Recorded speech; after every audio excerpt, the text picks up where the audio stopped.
This is a story about how I got arrested by the Chinese police. Kindly stay to the end of this video. In November 2019, I landed in China. If I can remember very well, it was 2nd November 2019.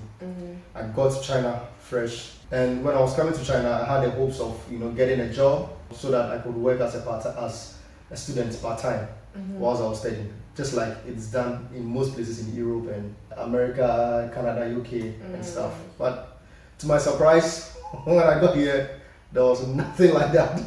So prior to coming, didn't you do like any form of research about China and stuff like that? I would say I didn't do any in-depth research. The research I did was just my excitement of coming to China. I just wanted to see pictures of how China looked like, and it looked really good. I saw some skyscrapers. But as to doing in-depth research, I didn't, because the state in which I was in before I was applying to China wasn't like a good state, so I was just in a hurry to get something in China. When I was applying to come to China, I used an agency, and this agency said a whole lot of nice stuff. You can do importation and exportation like as though it's so easy. You could get a job. Even one a friend of mine, a lady, she said her agent told her that she could be a storekeeper in a wine shop or something. Can you imagine? So I didn't do all of those research. So when I came to China, I was desperate to find a job. And the more I searched, the more difficult it became. The more I looked, it looked like there was nothing. So like how did you feel at that time? Like depressed? At that time, I was fortunate that my parents were supporting me with some money, but it wasn't enough. You get it? So even though I wasn't getting a job, I felt like at least I have something to rely on. Yeah. You get it? Yeah. But whilst I was searching, I could hear stories of people getting illegal jobs, like students in bigger cities, and I was like, why am I not getting? Because I could hear stories where students could get jobs where police could chase them. I said, let me just get that, and then police would chase me. So which city were you in at that time? In Hefei. Oh, but yeah, but it's a big city. Yeah, but security is very tight at that side. Oh. As compared to cities where they are so populated with foreigners and a whole lot of stuff. Around 2020, or around 2020, yes, around that side, or even. Because remember, in 2019, COVID. Yeah, there was COVID in December.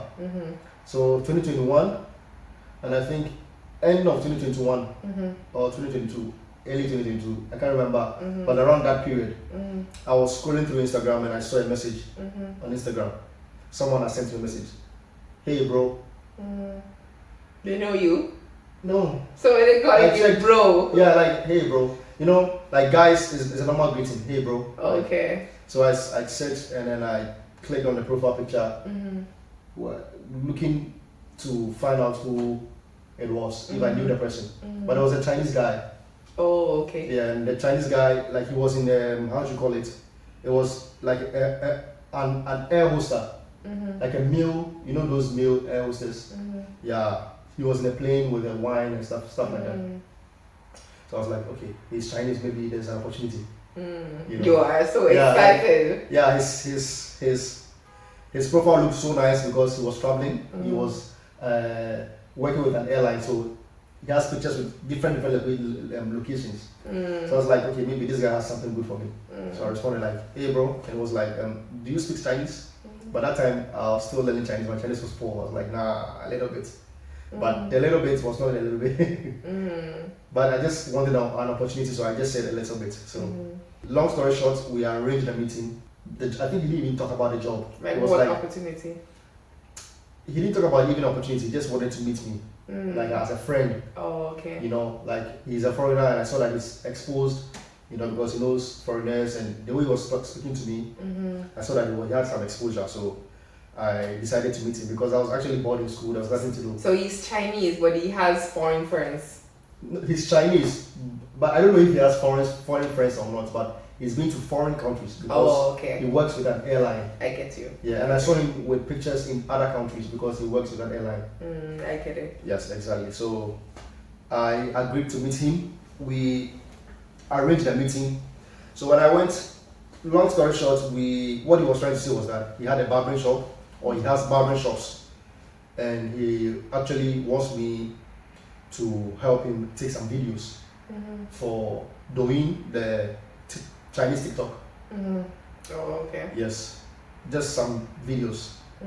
All right. And initially he was like, I'm going to pay you 500 renminbi every day. And I was like, 500 renminbi every day in my mind. But I got to realize that he actually didn't know his numbers in English very well. That's why he said 500. But he actually meant 50 renminbi. Oh. So I was excited and I set it off. I was like, yeah. So in the end, when I realized that he just meant 50 renminbi, I was like, You were disappointed. I've already Budgeted. vibed with this guy. Oh. And told him that I was going to come around. I even told him that it's not about the money. So if I said it's not about the money, and now you won't accept the 50. Yeah. So your problem. So I was like, I'm going to go anyways because mostly I'm bored at school. In school, we had not started our program very well. There was some kind of hitches because of the COVID and stuff. So I had some free period. So I was like, but I mean 50 RMB, how many pictures and videos were you taking? 50 RMB, like it's not really pictures. Like we do like video. Maybe I pretend like I'm barbering someone and then we do some funny stuff. Sometimes it's one video a day, but it takes long. I get it. Stuff like that. Yeah, and that 50, I just took that 50 as maybe transport because 50 RMB in China It's not much. It's nothing, you get it. Yeah. But I also thought that, it's social media, so maybe I might get some exposure doing that because he had quite some numbers on his TikTok or on his Douyin. So I felt like, maybe it's an opportunity for me to also create a brand for myself and stuff. That's why I agreed to do that. So we started nicely. So I became friends with all of his workers. And through that, like a lot of Chinese come to the barber shop, and I was getting scared because like these Chinese people, when they see a black man, someone could just tell the police that this black guy, what is he doing here and stuff. So I became a little bit cautious. You get it, but the time came, I became relaxed because nothing was happening from all them. And when they came, I told them I wasn't working for the guy because if I was working for him, I would have taken him a lot of money. But I was just taking it as fun and at this point you are friends. Exactly. You're friends. Yeah, we are friends. So I was just taking it as maybe I'm building a social media presence, as a brand or something like that. The more I went to the shop, the more I met more people, and the more I became terrified. Like Chinese people, they are some way actually. Yeah. They'll be like they are friendly, but some of them they'll just pass behind you. And the police here is very sharp. They wouldn't listen to your side of the story. Yeah. They'll just act based on you actually have no rights. Exactly. Right. They'll act based on whatever the Chinese person say. I was also relaxed because I wasn't going every day. Like I told you, I go there maybe 3 times in a week, and then the next 3 months I go again, and then get in touch again like the next 2 months. So it wasn't consistent like that. I did this for about 1.5 years to 2. Nothing happened. Nobody has called me. Nothing. I've renewed my visa the year, and then the year after, nothing has happened. Just I think around 2023.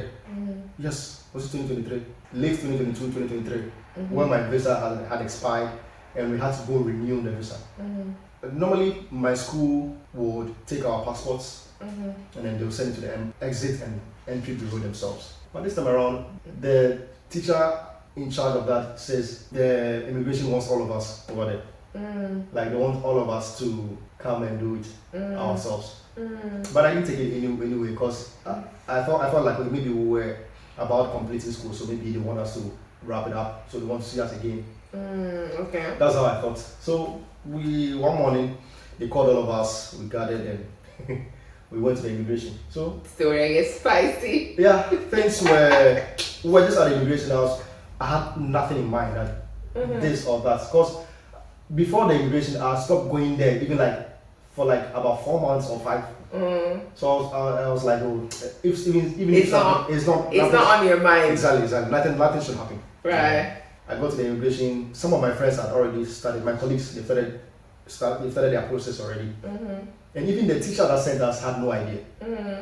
So I was just sitting down and I saw one immigration officer speak to the teacher. Like I was wandering around and I saw that speaking to the teacher.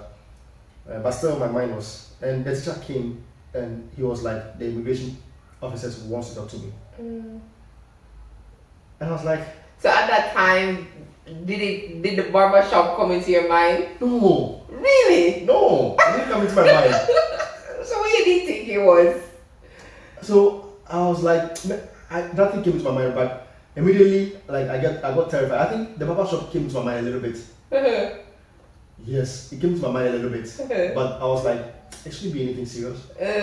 Cause like I was not going there. Okay. So I went to the immigration. They sent me to some cubicle at that side, and there's a cubicle, a small room at the side. So I entered, and one immigration officer who speaks English came and showed me a video, a sample video of what I've done on doing with the guy, and he says, "Is this me?" And I said, "Yeah, that's me."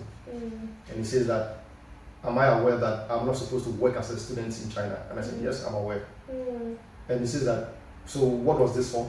I said like, I enjoyed it. So I was relaxed. One thing that helped me was that I was super relaxed. You know, I told him that I enjoy social media, so once in a while I just do social media stuff. And he says that, "Who is the owner of this account?" And I said, "Oh, he's a friend of mine. Where did you meet him?" So just interrogation. At the end, he wasn't satisfied, and he moved me to a bigger office where his boss was. So I went there to a bigger, and So at this time, did they have your passport? At this time, Yeah, like no, did they I think yes, I think we had submitted our passport already. You know, because when you are renewing your visa, you would have to have a form, fill in the form. Yeah. So mostly the teacher will take our passport and fill in the form for us because our details are in the passport. So when we get there, he hands over our individual documents to us to present it ourselves. So the passport was already with the teacher. Yeah. So you weren't worried like, oh my god, what's happening? I don't So- have my identification. Yeah, I began to get worried especially when they said we should move to the other room. And when I got more worried when I saw what was in front of the door, like inquiry room. Yes, and I entered, and there was one immigration boss sitting down with two immigration officers standing with it, like some immigration officers standing around, and he told me to sit down. And then they began interrogating again. Immediately I sat down, they told me to hand over my phone. Your phone? Yeah. So they took my phone, so you have no opportunity to do And you have to open it. Yeah, you have to open it. And what helped me was that I used to use an iPhone 6s, an iPhone 6s which I bought from Ghana. When I got to China, I changed it to Xiaomi. I got a Xiaomi phone. So some messages had left on the iPhone 6. Oh, okay. You know, and between that period where I changed the iPhone 6s To the Xiaomi. to the Xiaomi, Yeah, I I have not gone there. Thank It God. had been months for going there. So God, they're by your side. the messages which were on it there was still, I think I had gone there, and I think there was a transaction. He sent me 50 kwai one time to pick a transport, but they could still track your transactions on WeChat because I was using the same WeChat. You know, the WeChat is the same. It's just that maybe messaging. Different phone. Yeah, and the messaging, some of the messages will be lost. But transaction, WeChat will still have your transaction history. So that was it. So for messaging, they didn't see me saying anything about job with him, but they found some transactions on my WeChat. So guys, if you get arrested by the Chinese police, they will take your phone. So hold on. The transaction them know what them see. I'll come to that. I'm just building the story bit by bit. So I met that big boss, and he started interrogating me and asking me, where did I meet this guy? And I said Instagram, and he asked the other immigration officer, what's Instagram? What is this? And the immigration officer said that it's a foreign social media account, and he was like, how did I get there? And I said VPN, but already I heard that VPN is illegal in China, but I didn't know how true it was. Yeah, so you give yourself this or So yeah, I said VPN. I just said it because at this moment I have to say the truth. Like I have to say any possible thing that makes sense. So when I said VPN, they didn't say anything. So I realized the boss was getting aggressive because he found out that I was beginning to get relaxed. So he started reading the immigration rules. What happens to anybody who's not supposed to work illegally in China? He read it. He was reading in Chinese, and was the guy who speaks English translating to me. He says, "You can't work here as a student. It is illegal, and when you are caught, you will be fined, or you will be imprisoned and deported." So you never started a word after that? I was worried, babe. At this time, my ass was wet. Like, I was sweating in my bath, but I didn't let them, no. So this man, the boss, started interrogating me, and he started insinuating that I'm working illegally. And I told him no. I've told you that I wasn't working. And the man shouted at me. Them like to shout. Yeah, he shouted at me. Like, he was surprised I was talking back at him. He shouted at me. I didn't understand what he said in English, but the guy who speaks English told me that I have to listen to what he's saying because he is speaking to me. So at that moment, I just relaxed. I didn't say anything.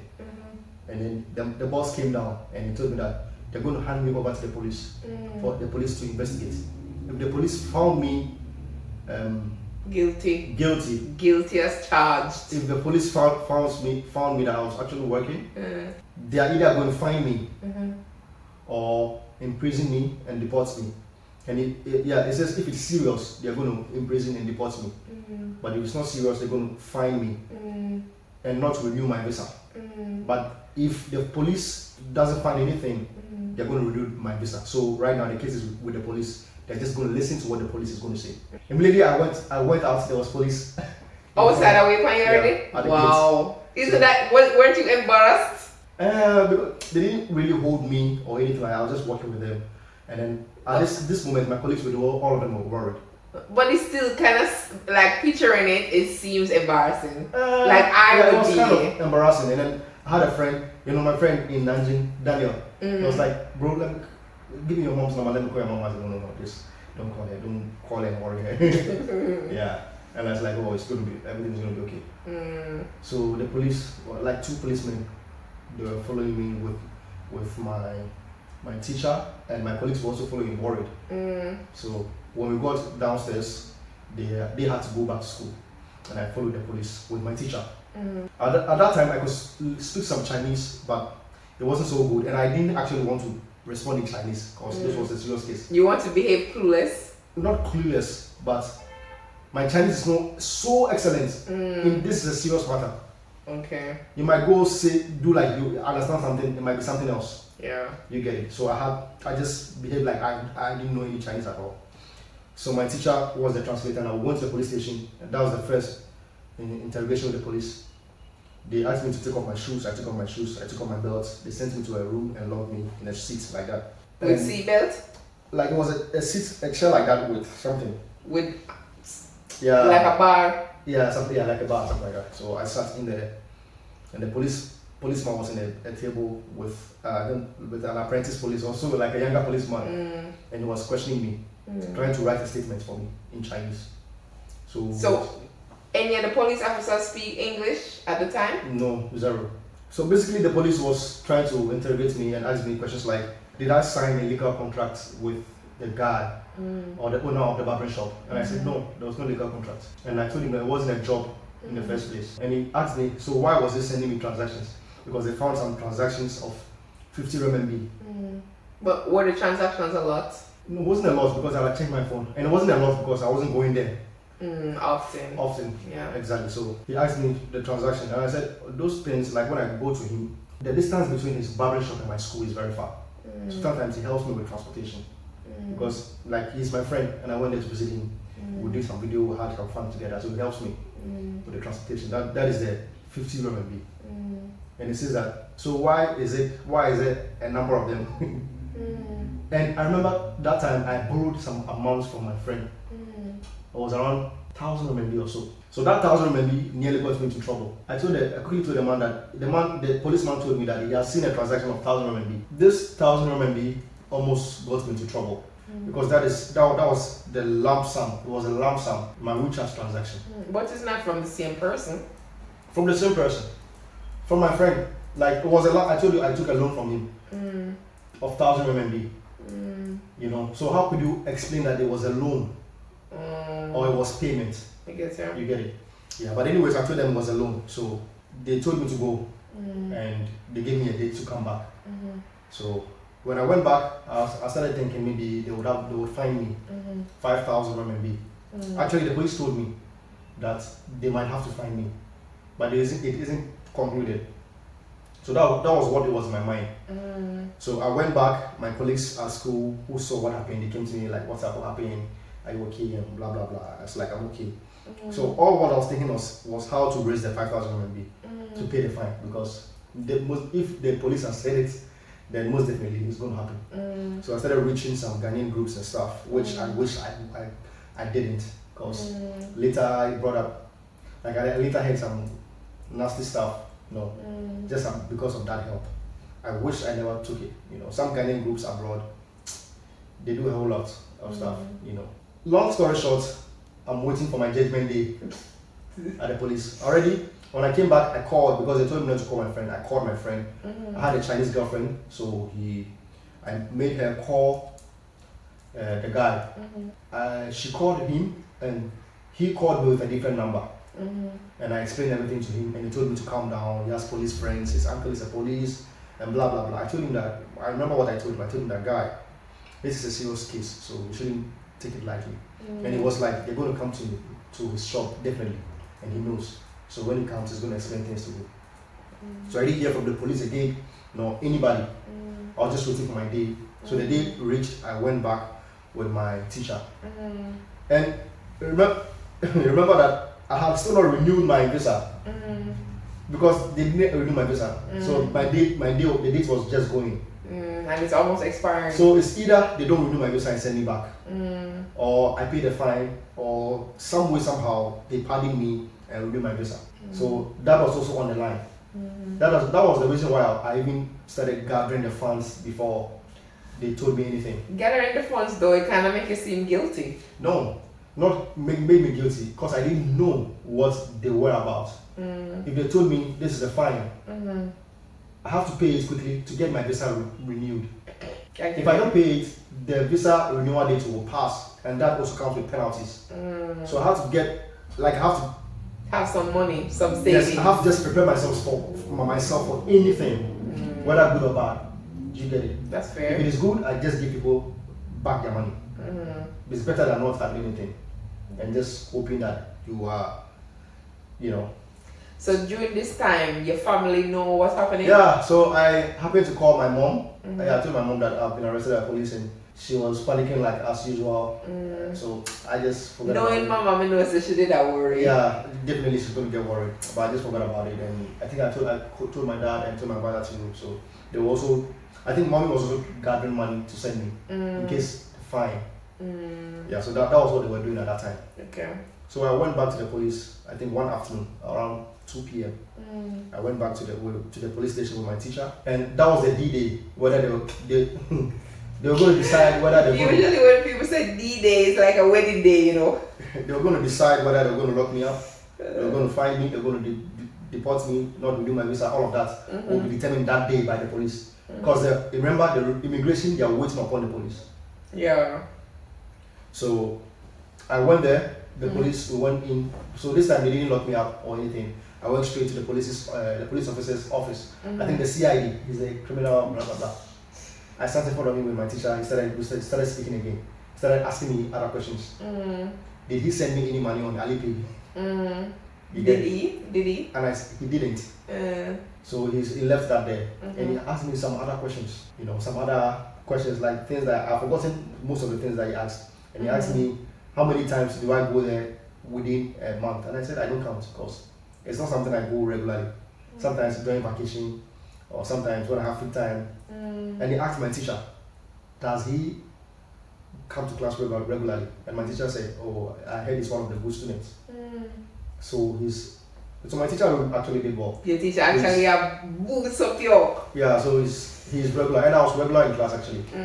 Yeah. And yeah, get good grades. Yeah, I got good grades too. So he asked her all those questions, and he asked her if my parents do send me money. He asked me if I have issues with money, and I said no. My father lives in Japan. He's an engineer in Japan, so I get monthly stipend every month. So I don't have a problem with money. So he's looking at ways where he could actually know that you want to do it without you telling him directly. Yeah. He's trying to Yeah, exactly. So wease himself in. those are some of the things he asked me. Uh-huh. He came back to the Alipay and he says that, did the guy send me any transaction on Alipay? I remember that was the last set of interrogation. And I said no. And he says, am I sure? I said no. And he says that they will go and check. They can check. And he asked me, does he know that they can go check without my permission?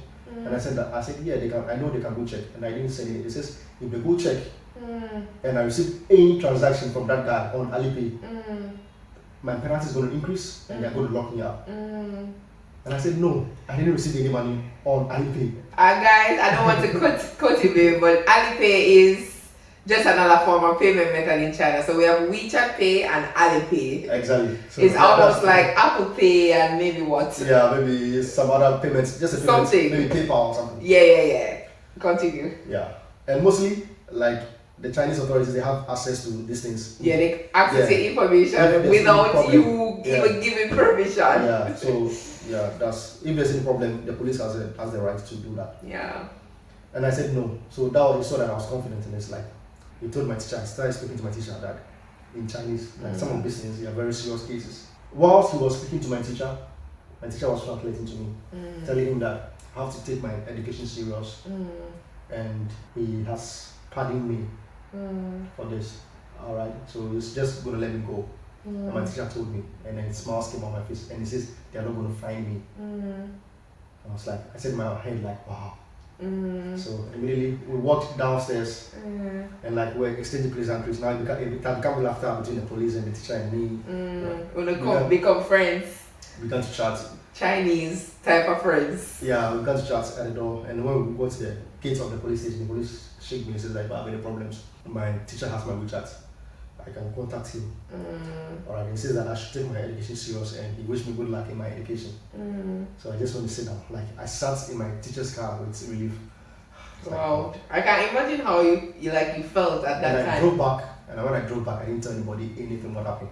That they didn't find me anything, I just kept quiet and shut, and I just cut contact with my friend, Chinese friend. I just cut contact with. So you are no longer friends with him? I was friends, at that time, I didn't go there again. Yeah, I just stopped going there. And I became extra careful with Chinese stuff. And it gave me some kind of experience with some of these things. So guys, that is how it ended.